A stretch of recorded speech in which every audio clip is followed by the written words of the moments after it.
Moti a 54 ans. Homme d'affaires actif, il habite en Israël. Il y a 4 ans, il voyage en France pour un salon immobilier à Nice. Durant l'escale à Paris, il sent des picotements dans les doigts, puis dans les mains. J'ai ressenti comme des fourmillements dans les membres. Bon, on pensait à un problème de tension, la tension était montée à 18 et le dimanche matin, donc je suis retourné à l'hôpital en disant que ça passait pas et que ça commençait à m'attraper dans les jambes. Ils ont fait des examens plus approfondis avec des ponctions lombaires et je vous passe les détails de l'attente et ainsi de suite, mais donc, ils sont arrivés à la conclusion donc, que j'avais le syndrome de Guillain-Barré. En quelques heures, c'est le drame. C'est une maladie qui s'attaque aux nerfs, qui détruit toute la gaine protectrice des nerfs et vous êtes très rapidement paralysé. Et ça peut donc aussi toucher les voies respiratoires ou le cerveau.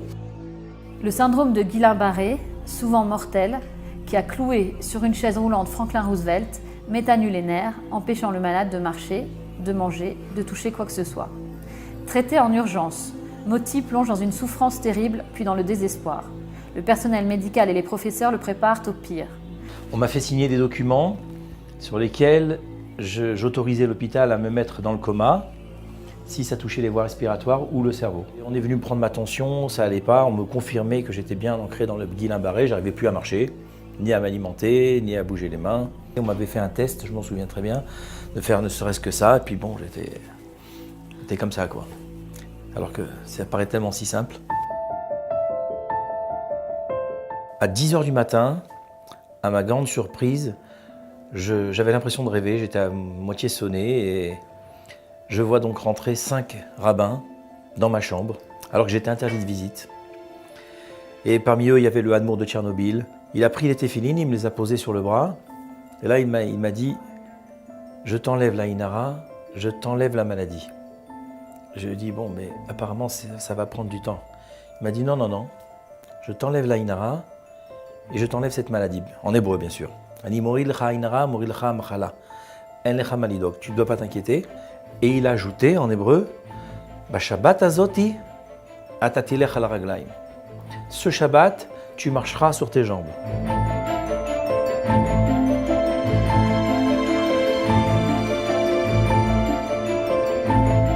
Je ne vous raconte pas l'étonnement des docteurs et des infirmières et qui étaient épatés de voir ces rabbins rentrer comme ceci.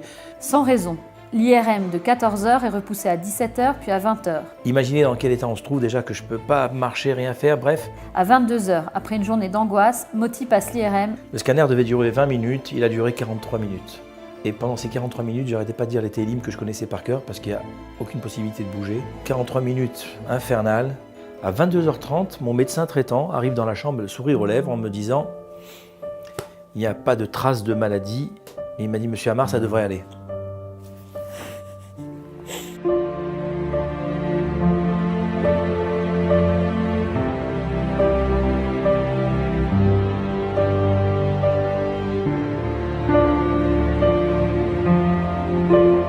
J'avais encore la phrase du Hadmour de Tchernobyl dans la tête. Le kinésithérapeute est arrivé et au bout d'un moment, j'ai senti dans les jambes comme quelque chose qui se libérait. On est 1 heure avant Shabbat, le kinésithérapeute est juif. Il a pleuré quand il a vu que j'ai pu me lever et faire 3 pas. 1 heure avant Shabbat.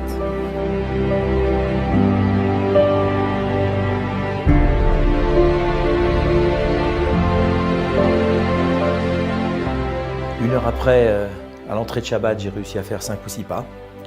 Et pendant le Shabbat, on a réussi à me promener, puis j'ai réussi à attraper des objets.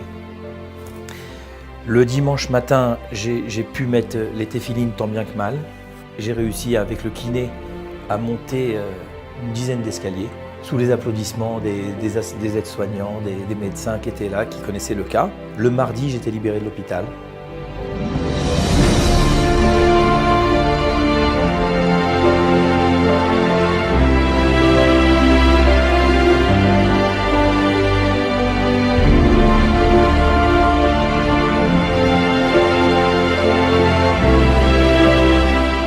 En fait, on a l'impression que c'est un arrêt sur l'image quand on est comme ça, un arrêt sur la vie.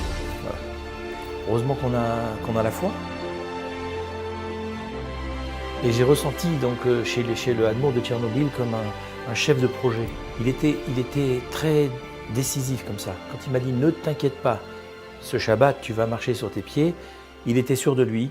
Alors que Moti aurait dû rester entre 6 mois et 1 an à l'hôpital, il ressort après 11 jours sans aucune séquelle. Avec mon épouse, nous avons organisé une Seudat Hodaya où une centaine de personnes ont pu venir, des rabbinim ont pu venir, et ça nous a permis donc de témoigner de la grandeur du Hadmour de Tchernobyl, de sa gentillesse, de son amour pour les Juifs.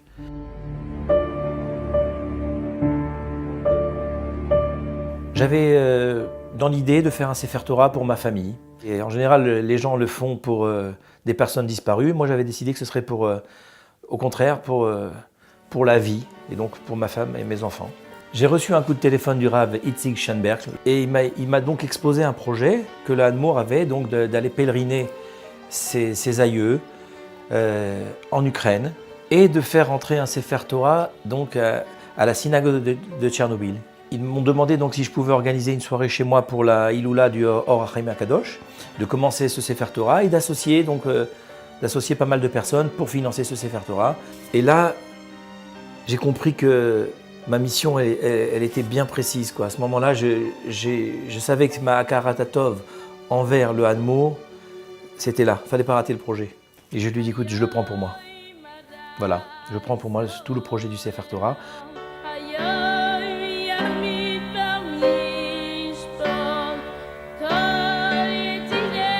C'était un voyage extraordinaire.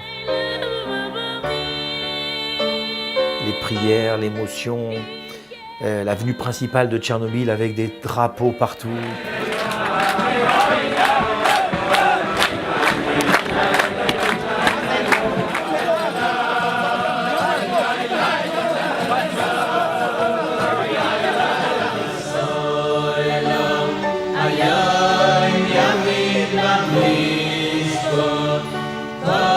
Yes,